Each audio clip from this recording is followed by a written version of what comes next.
friends, and welcome back to another video on trig ratios and using a diagram to find the value of something without the use of a calculator. So very important. They'll always say without the use of a calculator and with the aid of a diagram, calculate the following.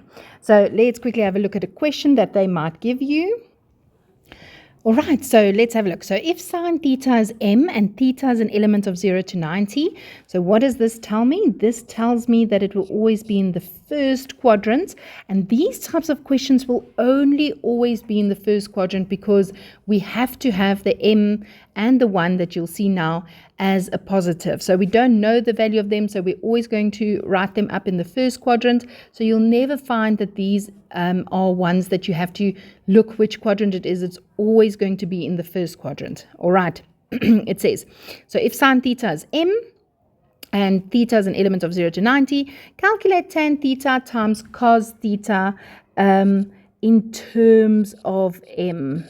In terms of m without the use of a calculator and with the aid of a diagram. All right, so our diagram, we don't need to go and look where it's going to be. It will always be in the first quadrant. Indicate theta over there, and then we're going to say, very important, m is just 1. Now you're going to say, oh, but I only have one value. You're going to force it into a fraction and write it as m over 1. Okay, so m is the same as m over 1. So if you have your trig ratios, shade your rear, cos x raise tan your exterior. Okay, so sine, it will be y over r. So the m over here represents the y value, and the 1 represents the r value. So over here, this is your ray, that would be 1, and your y value over here would be m. So we are trying to find x, and we're going to do that with the use of Pythagoras. So you're going to say x squared plus m squared is equal to 1 squared. The two sides touching the 90 degrees added together squared gives you the hypotenuse squared. Very important. This is because of Pythagoras. Okay, so we're trying to find x. X squared is equal to 1 squared, which is 1. And then the plus m squared becomes minus m squared. Now you're going to square root each side, which will leave me with 1 minus m squared. Very important. You are not allowed to say, oh, those two cancel out, so it should be 1 over m. You can't do that. Why? Because there's two terms underneath your square root. Okay, so now I'm going to do my hearty write-up. Let's do it in a nice purple. So x is going to be square root of 1 minus m squared. Your y was, let's have a look, m, and your r is 1. Okay, and I always make it stand out there in a big, nice hearty. And now we can go to the question. Calculate tan theta times cos theta in terms of m. So tan theta times by cos theta. All right, in terms of m. So tan theta is, shade your rear because x raised tan your exterior. So it's y over x, which is m over, not x, the value of x, which is 1 minus m squared, times cos x raise, so x over r, 1 minus m squared over r, which is 1. And then you must always check whether you can simplify. Yes, I can cross cancel that, and my answer is m. Happiness. All right, let's look at this one. If cos theta is equal to k, and theta is an element of 0 to 90, so just telling me, confirming that it is in the first quadrant, calculate sine theta divided by tan theta in terms of k.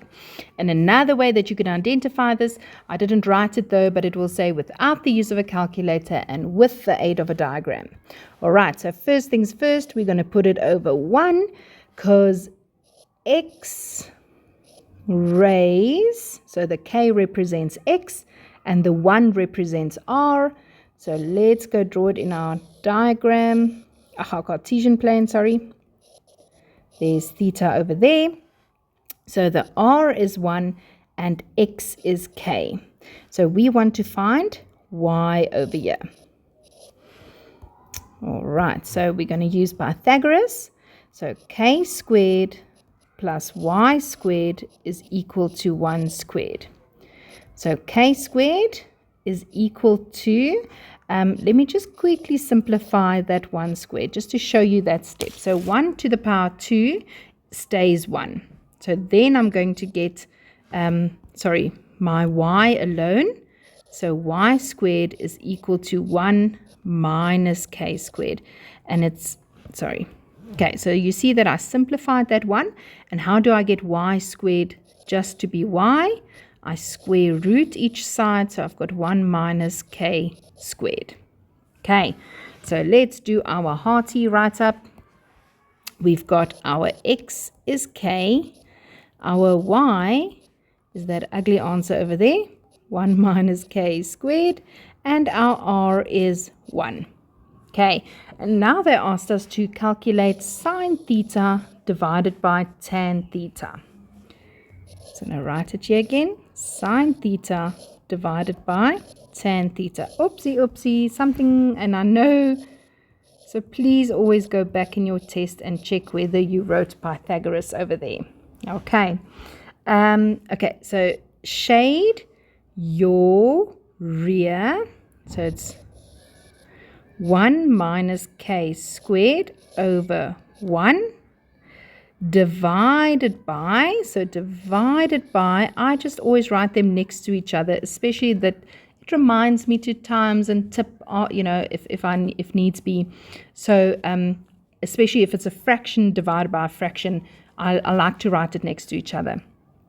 Okay, so shade your rear because x-rays tan your exterior.